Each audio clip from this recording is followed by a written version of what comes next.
Hey, ladies and gentlemen, welcome back to the channel. My name is KPZ. You are here on the home of the slightly above average ship review. The ship you are looking at has a really weird nose, bow section. Kind of looks like it's broken off right there. Don't worry, that's because this ship is totally made up out of the ether. All right, we're on Archipelago. We're on a capture the base match. We are top tier. We are in the Tier 4 Premium Destroyer, the Nicholas. This is not the USS Nicholas, the destroyer that fought in World War II. Why isn't it that destroyer? Two reasons. Number one, the USS Nicholas DD-449 was a Fletcher-class destroyer. The second most decorated ship in maybe U.S. Navy history, if not the most. Let's look. 16 battle stars in World War II. A total surpassed among destroyers only by her sister ship, USS O'Bannon. 5 battle stars in the Korean War, 9 battle stars in the Vietnam War, for a total of 30, a number unmatched by any other U.S. Navy ship in the 20th century, per Wikipedia. So that USS Nicholas deserved to be in the game, but it was not. Instead, we got this ship. What is this ship? Well, let's go to, as I commence doing destroyer things, wiki.wargaming.net. They say the construction of a large number of destroyers in the absence of cruisers raised a discussion in the U.S. Navy about the need to produce destroyer leaders. Some officers suggested creating an intermediate ship type, which would combine the features of a cruiser and destroyer. After a series of sketches, a project for the destroyer leader with a displacement of 2,200 tons and equipped with 5 127mm guns was proposed. The beginning of the construction of the Omaha class eventually eliminated the need for a destroyer leader, and it was decided to abandon the construction of the class. And to that I say, bullshit. And you know why I say bullshit? Look at the ship. Do you see 5 127mm guns on the Tier 4 USS Nicholas? No, you don't. You don't. So those notes don't have anything the fuck to do with this ship, because it's a different ship design. And I'm going to love to hear people just make excuses for wargaming. This is a made-up ship. It is a Benham that they moved down 2 tiers because it's got the same armament layout as a Benham. It's got 4 gun emplacements, and it's got 4 triple-tube torpedo launchers. That's all this is. It's not the USS Nicholas of World War II fame. It's just a ship they called the USS Nicholas, hoping no one would figure out their bullshit. And the reason why I say that most of all is because in the description of the wiki, they say 5 127mm guns, which this ship doesn't have. It doesn't have it. That would be the same as me saying, oh yeah, Porsche designed a car with 6 wheels, and here it is in Gran Turismo 8, except they never built it. All their cars only have 4 wheels. I mean, come on, people. We're dumb and we give you our money, but we're not that dumb. All right, on to the gameplay. So I am playing this ship like a Benham, because that's what it is. You got lots of torpedoes. You have 1 less gun than most of your U.S. destroyer brethren. So don't be fooled. This is just a down-tier Benham. So we are using Albert Gleaves, and we are not using the RDF indicator in order to gain usable range torpedoes. Base torpedo range 5.5 kilometers with our build. I think it's 6.7 kilometers. As you can see, our concealment is 4.9. Utterly necessary. The gall of wargaming. Unbelievable. And this camouflage. The bow of the ship looks broken. The camouflage of the ship is garish and disgustingly ugly. And this isn't the Nicholas. This is a down-tier Benham. So yeah. All right, here's the Moivenet, however you pronounce that. He is pretending I am not here. So I'm just going to start shooting, and then I'm like, oh, I guess I can't see the Moivenet, but I'm going to move out of the way so I don't run into his torpedoes. And of course, he launched them right where I was, and they totally miss. All right, so in a minute here, I'm going to get bored of trolling around in my purple camo. And I'm going to start shooting at somebody. You do have a really long-lasting smoke screen in the Benham light here, so I advise using it. Hey, we're going to shoot at the Moivenet because he made himself visible. And as you can see, that kind of did a lot of fucking damage right there. And those shells do a little bit of damage, and then we shoot into the rocks. And do a little landscaping. Back over to Duguay-Trouin, who changes his heading. And so we're going to shoot HE until we run out of smoke. We have a minute left on this smoke. So yeah, if you can get a position on the battlefield where a teammate, maybe like if my fellow destroyer was also hiding in his smoke, and somebody spotted, you could really farm a fair amount of damage in the Benham light here. Even though you only have 4 turrets. All right, the Moivenet got killed. And now we're going to switch our attention to Agincourt. And I'm just going to launch torpedoes because, I mean, maybe he'll come out from behind the island, and I want to welcome him properly. We do set him on fire. You know, U.S. guns, I mean, you know what you're getting here, just a 5% fire chance. That's fine. You make up for that low fire chance by volume. Really good reload, really good turret traverse. Short-range torpedoes that do moderate damage. Concealment's not great, except with this build it is, because I have a fully maxed commander.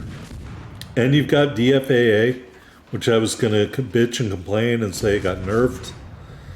But then, since this isn't a real ship, how does it get nerfed if it's not a real ship? We'll talk about it in the port. You know me. All right. So we do get 2 torpedo strikes. And that is the end of the Agincourt for our first kill. All right, we're moving into the cap. I know this game is short on kills, but it is high on strategery. The blue team beat the crap out of the red team. I moved into the cap, and we're more than halfway. And this forced the red team to have to come back to defend the cap, and they actually did so, instead of driving around all over the place. So I am driving around all over the place in circles. M. Doty would be so proud of me sailing around in circles launching torpedoes. If you don't get that, that's a soul coughing joke, and you are not old enough. All right, Wyoming gets 2, 3. I think he's going to end up getting 3. 3 torpedoes, doesn't die, doesn't flood out. The torps, as I said, are moderate damage, not high damage, in my opinion. Looking over here, is it a Britannia? I think maybe the other ship. We hit him with 1 torpedo, just way more damage. Probably doesn't have the torpedo protection of a U.S. battleship. Anyway, 2 torpedoes, high caliber metal. I don't even see what ship that was. All right, we can't shoot over the island, so we're forced to do some landscaping. We are turning to get all 4 turrets on target. And we're going to farm a little bit of damage from the Wyoming and just launch those torpedoes just because scare tactics. But we are not going to get the kill here. So high caliber is about the best we're going to get. I would have loved to have shown you a more exciting match, but there just haven't been any in this ship. All right, here we are on the victory screen. High caliber metals, 73,736. Total damage, 49 bay battery hits, 7 torpedo strikes, 3 hand jobs, and 2 kills. We ended up with 210,366 silver, 3,200 ship XP, 3,500 commander XP in the not Nicholas with a messed up bow, which doesn't appear messed up, oddly enough, in the little picture of the ship there, at least that I could tell. All right, here we are, top of the board, 1 medal, 2 kills, a paltry 1615 base XP, but that's what counts for victory down here at tier 4. All right, in a minute, we're going to go into the port and take a look at this ship.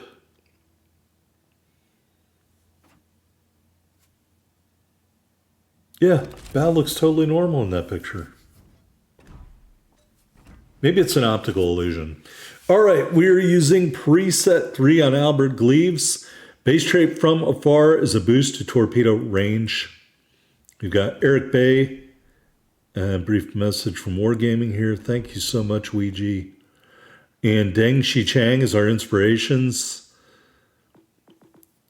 In row number 1, subsurface venture. In row number 2, fragile threat. See, I get so used to saying, look at me now that I forget fragile threat is the name of a skill. In row number 3, here's we get all our range from torpedo safari. I think it's kind of necessary for this ship. Row 4, destroy or be destroyed instead of the smoke screen. Yep, I'm making all sorts of wild choices here today. And row number 5, give me speed. So that is preset 3 for me. Whether you choose to mirror that in your own gameplay if you have the Nicholas is up to you. All right, take a look at the ship. It is a premium ship with an ugly paint job. We went with AA Guns Mod 2. Here in the loadout, you have HE, AP, and regular torpedoes at your disposal.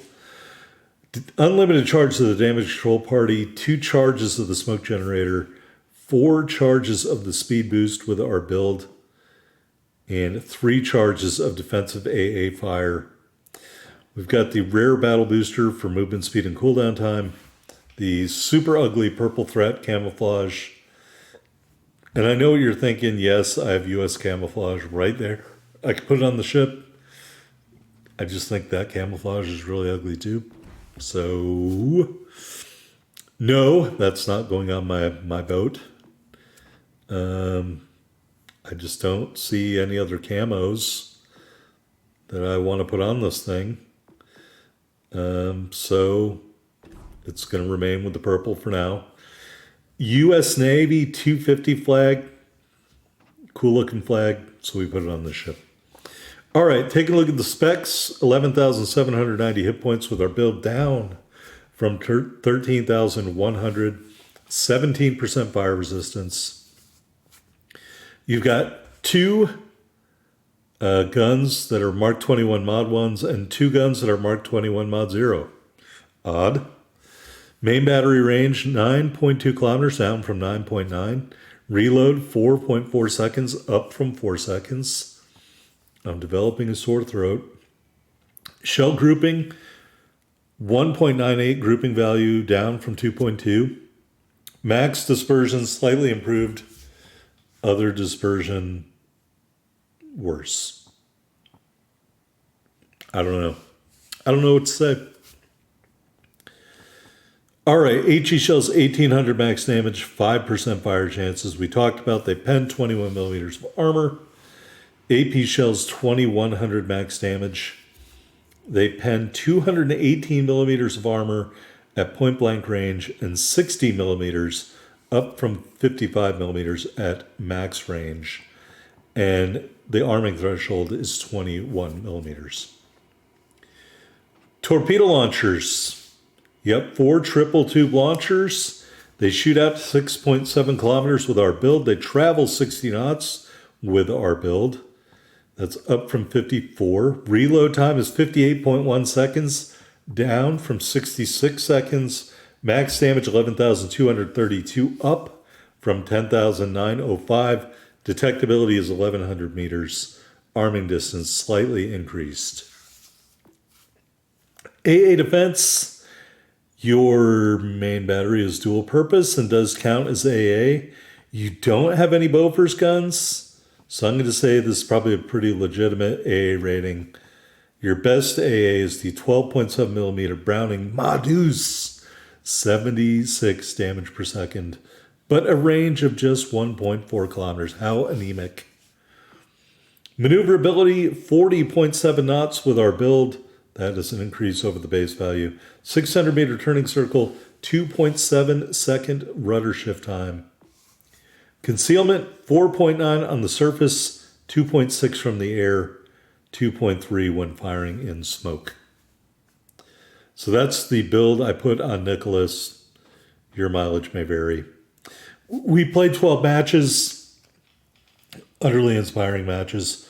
58% winning percentage, 46% main battery accuracy, 11% torpedo accuracy, most kills via torpedo. We're averaging 1 kill, 25k damage per match.